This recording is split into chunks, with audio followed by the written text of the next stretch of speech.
E proprio con il capo della Procura di Taranto, la dottoressa Eugenia Pontasuglia, cerchiamo di capire quali sono i danni che purtroppo i tombaroli arrecano al nostro territorio e alla nostra cultura. Buongiorno dottoressa Pontasuglia. Buongiorno. Buongiorno a voi. Dottoressa, allora sicuramente oggi è un giorno felice.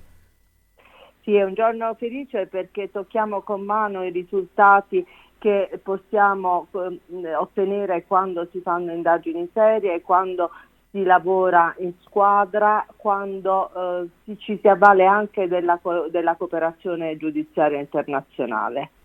E solo attraverso questo sistema è possibile sgominare organizzazioni criminali che sono operative anche in questo settore e non necessariamente organizzazioni poi che possono avere rilevanza mafiosa. Il settore delle opere d'arte, dei reperti archeologici è un settore particolarmente redditizio e come tutti i settori redditizi attira anche gli interessi della criminalità organizzata. E questo di oggi è un esempio, perché queste sculture furono commercializzate, rinvenute e commercializzate negli anni 70 da soggetti che all'epoca erano inseriti nelle organizzazioni criminali che operavano sul territorio tarantino.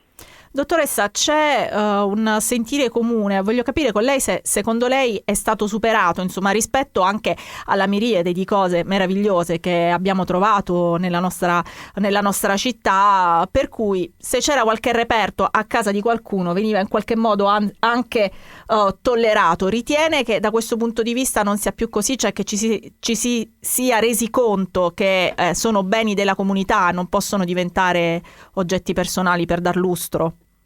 No, assolutamente. Se al limite possiamo dire che è cambiato l'approccio del cittadino comune verso i reperti archeologici, verso le opere d'arte, certo i grandi collezionisti non desistono assolutamente, cioè ancora si tratta di un mercato fiorente che deve essere contrastato con tutti i mezzi che abbiamo a disposizione.